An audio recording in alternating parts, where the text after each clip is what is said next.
যে পীর সাহেব, মৌলানা সাহেব, মুফতি সাহেব মানেই জলসা করবে, টাকা কামাবে, দোয়া তাবিজ করবে, এটাই আমরা শুনে থাকি। আমি আলহামদুলিল্লাহ নেটে অ্যারাবিক সাবজেক্টে নেটে ভারতবর্ষে ফার্স্ট হয়েছি। সারা ভারতবর্ষের মধ্যে সেই হাজার হাজার ছেলেকে পেছনে ফেলে দিয়ে নাম্বার ওয়ান, সারা ভারতবর্ষের মধ্যে 1 নম্বর পজিশনে এসছে সেই পীর সাহেব ফ্যামিলিরই একজন আগে সন্তান। আমি নেট 4 বার কোয়ালিফাই করেছিলাম, এটা নিয়ে আমার পঞ্চমবার। এবারে আমি জিআরএফ আমি পেয়েছি এবং 100% নাম্বার পেয়ে গোটা ভারতবর্ষের মধ্যে ফার্স্ট হয়েছি। মানে এর থেকে আনন্দের দিন হয়তো আমাদের আর আসেনি হয়তো, মানে আমার বলতে মানে গর্বে বুকটা বড় হয়ে যাচ্ছে। আমি তো ভীষণ আনন্দিত, আমি গর্বে আমার বুকটা চওড়া হয়ে গেছে। প্রিয় দর্শক শ্রোতা, আপনারা দেখছেন নির্ভীক কণ্ঠ। এই মুহূর্তে আমি আজকে আপনাদের কাছে যে খবরটা দেওয়ার জন্য এসেছি, হ্যাঁ, শুধু হরিণখোলা নয়, আজকে আমরা আরামবাগের হরিণখোলা দরবার শরীফ, হরিণখোলা হুজুরের যে বাড়ি, সেই বাড়ির সামনেই দাঁড়িয়ে আছি। এবং এই ফ্যামিলির আজকে যে রেকর্ড তৈরি করেছে, এই ফ্যামিলিরই একজন সাহেবজাদা, অর্থাৎ ছেলে, হরিণখোলা হুজুরের ছেলে, যে রেকর্ড তৈরি করেছে, শুধু হরিণখোলার গর্ব নয়, বাংলার গর্ব নয়, সারা ভারতবর্ষের গর্ব। ভারতবর্ষের মধ্যে নেট কোয়ালিফাই করেছে, ভারতবর্ষের মধ্যে নাম্বার ওয়ান পজিশনে গেছে মুফতি শফিউল্লাহ ভাইজান। হ্যাঁ, হরিণখোলা হুজুরেরই ছেলে। মৌলানা সাহেব একজন পীর সাহেব ঘরের সন্তান। সারা ভারতবর্ষের যারা যে সকল মাস্টার্স থেকে শুরু করে যারা আরবিকে পরীক্ষা দিয়েছিল, কয়েক হাজার হাজার, প্রায় আনুমানিক 40 থেকে 50 হাজার পরীক্ষার্থী পরীক্ষা দিয়েছিলেন, এই নেট কোয়ালিফাইয়ের জন্য পরীক্ষা দিয়েছিলেন। সারা ভারতবর্ষের মধ্যে সেই হাজার হাজার ছেলেকে পেছনে ফেলে দিয়ে নাম্বার ওয়ান, সারা ভারতবর্ষের মধ্যে 1 নম্বর পজিশনে এসছে সেই পীর সাহেব ফ্যামিলিরই একজন সন্তান।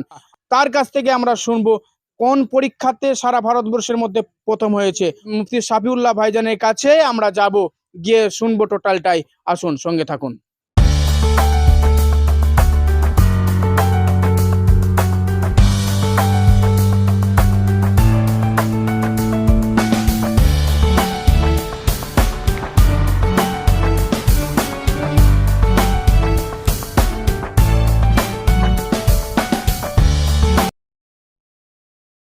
আমরা একেবারে শফিউল্লাহ হুসাইনি ভাইয়ের কাছে এসেছি।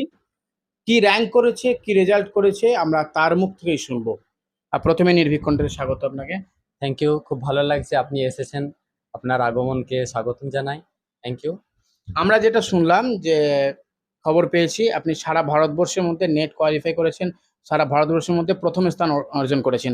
আমাদের দর্শকদের জানাবেন কোন পরীক্ষাতে কিভাবে প্রথম র্যাঙ্ক করেছেন, একটু জানাবেন। জি, আমি আলহামদুলিল্লাহ নেটে অ্যারাবিক সাবজেক্টে নেটে ভারতবর্ষে ফার্স্ট হয়েছি। এর আগে আমি নেট 4 বার কোয়ালিফাই করেছিলাম, এটা নিয়ে আমার পঞ্চমবার। এবারে আমি জিআরএফ আমি পেয়েছি এবং 100% নাম্বার পেয়ে গোটা ভারতবর্ষের মধ্যে ফার্স্ট হয়েছি। আমি কি নেক্সট কি টার্গেট আছে? আমার ইচ্ছা আছে খুব তাড়াতাড়ি পিএইচডি কমপ্লিট করে কোনো ইউনিভার্সিটিতে অ্যাসিস্ট্যান্ট প্রফেসর হিসাবে কাজ করার বা অ্যাপ্লাই করার ইচ্ছা আছে ইনশাআল্লাহ। আল্লাহ যদি চান ইনশাআল্লাহ চেষ্টা করব। আর আমার এই সাফল্য পেয়ে খুব ভালো লাগছে। আব্বা আম্মাজানের দোয়া, ভাইজান, বড় ভাইজান, ভাইজানদের সকলের দোয়া, আর বড়দের গুরুজনদের দোয়া, আল্লাহ তাআলার ইচ্ছা আমি কোয়ালিফাই করে আমাকে খুব ভালো লাগছে। আমি আমার সোসাইটিকে এই মেসেজ দিতে চাই যে একবার যদি না হয়, বারবার চেষ্টা করলে যে কোনো সাফল্য, যে কোনো সফলতা পাওয়া সম্ভব। আমার অনেক ইচ্ছা ছিল আমি জিআরএফ পাবো, তো আল্লাহ তাআলা জিআরএফও দিয়েছেন, সাথে সাথে আমি ভারতবর্ষে ফার্স্ট হয়েছি। তো এই সাফল্য আমাকে আমাকে খুবই মোটিভেট করেছে, ভবিষ্যতে আরও সাকসেস অর্জন করার জন্য আমাকে মোটিভেট করেছে এই আমার সফলতা। আমি আমার সোসাইটিকে বলতে চাই, তাদের ছেলেদেরকে, তাদের বংশ যারা, মানে যারা আওলাদ, যারা জিআরএফ পেয়েছেন, এটা দর্শকদের খুলে একটু বলুন, মানে যে প্রতি মাসে যে টাকাটা পাবেন আর কি, সেটা বলুন একদম। জিআরএফ হলো জুনিয়র রিসার্চ ফেলোশিপ। জিআরএফ এর ফুল ফর্ম হলো junior research fellowship. Net qualify না করলে কেউ পিএইচডি তে অ্যাডমিশন নিতে পারে না সাধারণ নিয়ম অনুযায়ী ভারতবর্ষের। তো নেট কোয়ালিফাই করার পরে আমি পিএইচডি তে অ্যাডমিশন আমার হয়ে গিয়েছিল। আমি মাস্টার্স কমপ্লিট করার সাথে সাথে পিএইচডি তে আমি চান্স পেয়েছি। এবং নেট কোয়ালিফাই করার জন্য সেন্ট্রাল ইউনিভার্সিটিতে যেহেতু আমি পিএইচডি করছি, প্রতি মাসে মাসে প্রায় 10,000 মতো করে আমি পেতাম। এবার থেকে জিআরএফ পাওয়ার কারণে আমি এবার থেকে প্রায় 40-42 হাজার, বা এরপরে আমার কয়েক বছর হওয়ার পরে এই জুনিয়র রিসার্চ ফেলোশিপ জিআরএফ যেটা, সেটা এসআরএফ হয়ে যাবে, সিনিয়র রিসার্চ ফেলোশিপ। তখন যেটা পে স্কিল, যেটা এখন যেটা 40-42 হাজার মতো পাবো, সেটা আরো তখন বেড়ে যাবে। অনেকেই আমরা যারা বাইরে থেকে অনেকেই বলি যে পীর সাহেব মৌলানা সাহেব মানেই জলসা করব, টাকা কামাবো, জলসা করব, দাবি করে টাকা নেব, দোয়া তাবিজ করব, এটাই জীবন। কিন্তু এরপরেও একজন পীর সাহেব খানদানের পক্ষতে এসে আপনি যে এত বড় সফলতা সারা ভারতবর্ষে প্রথম র্যাঙ্ক করেছেন, তো এইটা এই সমাজকে কি বার্তা দেবেন? না, এই ধারণাটা একটা সমাজে তৈরি হয়েছে, কিন্তু এটা একদমই ভুল ধারণা। আহ, জ্ঞান অর্জন করা হলো প্রত্যেকের জন্যই ফরজ, এবং আমাদের সোসাইটিতে যারা জলসা করেন বা নসিহত করেন অনেকের মধ্যেই তারা অনেক ভালো শিক্ষিত আছেন।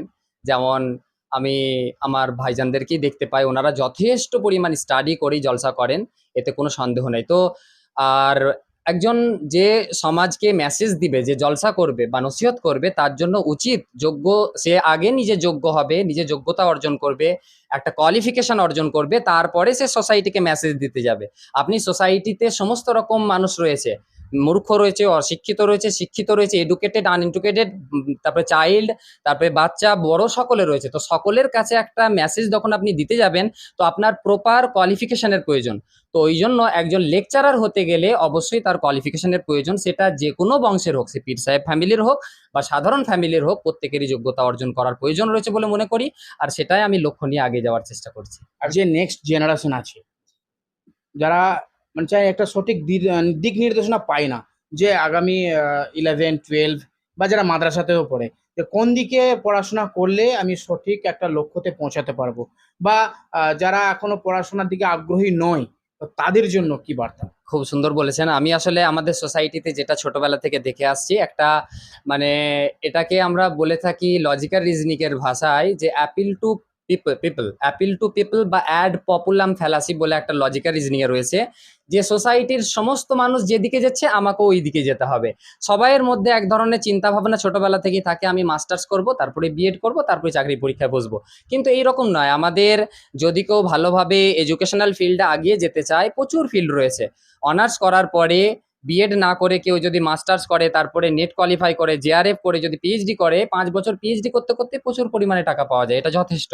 এছাড়াও ভারতবর্ষের বাইরে কেউ যদি 12 কমপ্লিট করার পরই ভারতবর্ষের যে কোনো বাইরে সেন্ট্রাল ইউনিভার্সিটি যেগুলো রয়েছে, জেএনইউ, জামিয়া, এএমইউ, এই সমস্ত ইউনিভার্সিটিতে যদি কেউ পড়ার জন্য মানে অ্যাডমিশন টেস্ট দেয়, আমাদের কলকাতাতেও অ্যাডমিশন টেস্ট হয়, এই সমস্ত ইউনিভার্সিটিগুলোতে কেউ যদি অ্যাডমিশন নেয়, তার মানে ফিউচারটা অনেক ব্রড লেভেলের হয়ে যায়, তার থিঙ্কিং অনেক ব্রড লেভেলের হয়ে যায়। তো আমি আমার সোসাইটিকে বা আমার ছোট ভাইদেরকে মোটিভেট করব, তাদেরকে উদ্বুদ্ধ করব, যে তারা 12 করার পরে বা অনার্স করার পরে বিশেষ করে সেন্ট্রাল ইউনিভার্সিটিগুলো যেমন জেএনইউ, জামিয়া, এই সমস্ত ইউনিভার্সিটিগুলোতে অ্যাডমিশন টেস্ট দিয়ে পড়তে যাওয়ার জন্য, এই সমস্ত ইউনিভার্সিটিতে গেলে অনেক দিক নির্দেশনা পাওয়া যায়। এবং কোন একটা স্টুডেন্ট যদি দুটো ন্যাশনাল লেভেলের ল্যাঙ্গুয়েজে যদি কেউ ফ্লুয়েন্ট হতে পারে, যেমন এক্সাম্পল স্বরূপ ইংলিশ এবং অ্যারাবিকে কেউ যদি ফ্লুয়েন্ট হয়, খুব ভালো কথা বলতে পারে, তাহলে তার জবের ফিল্ডে প্রচুর স্কোপ রয়েছে, প্রচুর স্কোপ রয়েছে। দিল্লি এবং কলকাতাতেও প্রচুর এমন কোম্পানি রয়েছে যেখানে খুব সহজে ইন্টারভিউ দিয়ে জব পাওয়া যায়। হ্যাঁ, এবং প্রচুর একটা হাই লেভেলের ইনকাম করা যায়। আমরা মনে করি যে অ্যারাবিক নিয়ে যারা পড়াশোনা করে বা থিওলজি নিয়ে যারা পড়াশোনা করে, তারা ওই এসএসসি এমএসসি করবে আর স্কুল কলেজে চাকরি করবে, কিন্তু এরকম নয়। আমাদের যারা প্রপার এডুকেশন যদি কেউ নেয়, কোয়ালিফিকেশন খুব ভালো হয়, তাহলে প্রচুর স্কোপ রয়েছে সেই সমস্ত ফিল্ডে যাওয়ার জন্য অনুরোধ করব। আর প্রয়োজন পড়লে আমার সাথে কেউ কন্ট্যাক্টও করতে পারে, আমি অবশ্যই গাইড করার চেষ্টা করব। একদমই একদম শেষে ধন্যবাদ। এবং আমরা সকলে হরিণখোলার যে বাড়ি, আমাদেরও হরিণখোলায় বাড়ি, আমরা গর্বিত, সারা বাংলা গর্বিত। এখন এই মুহূর্তে কেমন ফিল করছে, কেমন লাগছে সেটা একটু আমাকে বলতে? তো খুবই ভালো লাগছে, খুবই ভালো লাগছে। আমাকে কতটা ভালো লাগছে সেটা আমি প্রকাশ করতে পারছি না। আমি সত্যি কথা বলতে, আমার তো কান্না এসে গিয়েছিল আমি যখন এই রেজাল্ট দেখেছি, এবং আম্মা যেন কাঁদছিলেন। তো মানে বাড়ির সকলেই খুব মানে খুশি হয়েছেন, খুশির প্রচুর কান্না? মানে জি হ্যাঁ, এক ধরনের খুশির কান্না বলা যেতে পারে। সকলেই খুব খুশি হয়েছে, আর আমিও প্রচুর খুশি হয়েছি। এতটা খুশি আমি প্রকাশ করতে পারছি না। কতটা পরিশ্রম, কতটা পড়াশোনা পরিশ্রম তো প্রচুর করেছি, পড়াশোনা তো প্রচুর করতে হয়েছে। আহ সেটা একটা বলা যেতে পারে 12-14 ঘন্টা, 16 ঘন্টা আমি পড়াশোনা করেছি। মানে 24 ঘন্টার মধ্যে 16 ঘন্টা পড়াশোনা? এমনও দিন গেছে আমি 16 ঘন্টা পড়াশোনা করেছি। আমি বলা ঠিক হবে নাকি জানি না, আমি রাত্রে 2.5 ঘন্টা 3 ঘন্টা ঘুমিয়েছি, বাকি সারাক্ষণই পড়াশোনার মধ্যে ব্যস্ত থেকেছি, নামাজ পড়া, ঘুমানো ছাড়া। এরকমও হয়েছে, আবার কখনো 10 ঘন্টা, 12 ঘন্টা, 8 ঘন্টা পড়েছি। তো এটা ডিপেন্ড করে স্টুডেন্ট উপরে, কে কতটা কষ্ট করতে পারছে, মানে তার এনার্জি ইউজ করতে পারছে। এই নামটা একটু? আমার নাম মোহাম্মদ সাফিউল্লাহ হুসাইনি। থ্যাংক ইউ, খুব ভালো লাগে। ধন্যবাদ। আমরা শুনলাম কতটা পরিশ্রম, কতটা মেহনত, শুধু মানুষকে দেখলেই বোঝা যায় না যে তার সাফল্য কিন্তু এমনি এমনি আসে না। অনেক মেহনত, অনেক পরিশ্রমের পরেই কিন্তু সাফল্য আসে, সাফল্য এমনি এমনি আসে না। ধন্যবাদ জানাবো শফিউল্লাহ হোসাইনী ভাইজানকে, যিনি আমাদের সকলকে গর্বিত করেছে। এবং আমরা এখন বক্তব্য নেব এবং তার ফ্যামিলির, তার বড় ভাইজানের সঙ্গে একটু কথা বলবো। আমাদের সকলেরই তিনি পরিচিত, মহিবুল্লাহ হোসাইনী ভাইজান, ওনার সঙ্গে একটু আমরা কথা বলবো। সঙ্গে থাকুন। আপনাদের ছোট ভাই, ছোটর উপরে তাই তো? আপনাদের ছোট ভাই, তিনি ভারতবর্ষের বুকে প্রথম স্থান অধিকার করেছেন নেট কোয়ালিফাই করে, নেট পরীক্ষাতে। তো কেমন লাগছে আপনি সর্বপ্রথম? মানে প্রথমেই সকলকে আন্তরিক শুভেচ্ছা ভালোবাসা জ্ঞাপন করি, সালাম জানাই। মানে এর থেকে আনন্দের দিন হয়তো আমাদের আর আসেনি হয়তো। মানে আমার বলতে মানে গর্বে বুকটা বড় হয়ে যাচ্ছে যে আমরা এই জায়গায় পৌঁছাতে পারিনি। আমরা মাস্টার ডিগ্রি সব করেছি, বিএড ফিএড এটা ওটা করেছি, কিন্তু এই লেভেলের পড়াশোনা যেটা ভাই করেছেন, তো ওর অক্লান্ত পরিশ্রম এবং আব্বা আম্মার প্রচেষ্টা, সহযোগিতা এবং সকলের উৎসাহ উদ্দীপনায় যে জায়গায় গিয়ে পৌঁছেছে, 4 বার 5 বার যে নেট কোয়ালিফাই, এটা অত্যন্ত মানে এখানে ভাষায় প্রকাশ করতে পারবো না। আবার জেআরএফ পেয়েছে, এটা সবচেয়ে আমাদের গর্বের ব্যাপার। মানে আমাদের পরিবারেই প্রথম, মানে আমার আব্বাজানের এবং আম্মাজানের পরিবারের মধ্যে আমার জানা মতে দ্বিতীয় কেউ আছে বলে আমি জানি না এই জায়গায়। কেমন লাগছে আপনার ভাইয়ের এই যে সাফল্যে, কেমন লাগছে? তো আজকে ভীষণ আনন্দের দিন। আমি তো প্রথমে আমি বাইরে ছিলাম, একটু আরামবাগের দিকে ছিলাম, আমি রাস্তায় খবরটা পেলাম। আমি তো ভীষণ আনন্দিত, আমি গর্বে আমার বুকটা চওড়া হয়ে গেছে। আর আজকে সত্যি একটা গর্বের ব্যাপার যে পীর ফ্যামিলির একটা পীর পরিবারের একটা ছেলে, আমাদেরই ছোট ভাই, আলহামদুলিল্লাহ। সত্যি ভাবতে পারিনি, জানি জিআরপিএফ ও কোয়ালিফাই করবে, হ্যাঁ, কিন্তু এরকম ফার্স্ট হবে সারা ভারতবর্ষব্যাপী, সেটা একটা সত্যি ভীষণ গর্বের ব্যাপার। এটা আমরা আগে ভাবতে পারিনি। যাক, আলহামদুলিল্লাহ। ছোট থেকে ও পড়াশোনা এমনি খুবই ভালো।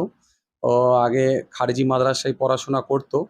তো সেখান থেকেই ও হোস্টেলে থেকে অ্যারাবিকে খুব ভালো দক্ষ, এমনি পাশাপাশি ইংরেজিতেও খুব ভালো স্টাডি করেছে এবং পড়াশোনা করেছে। টিচার নিয়ে আলাদাভাবে ইংরেজিতেও খুব ভালো দক্ষ।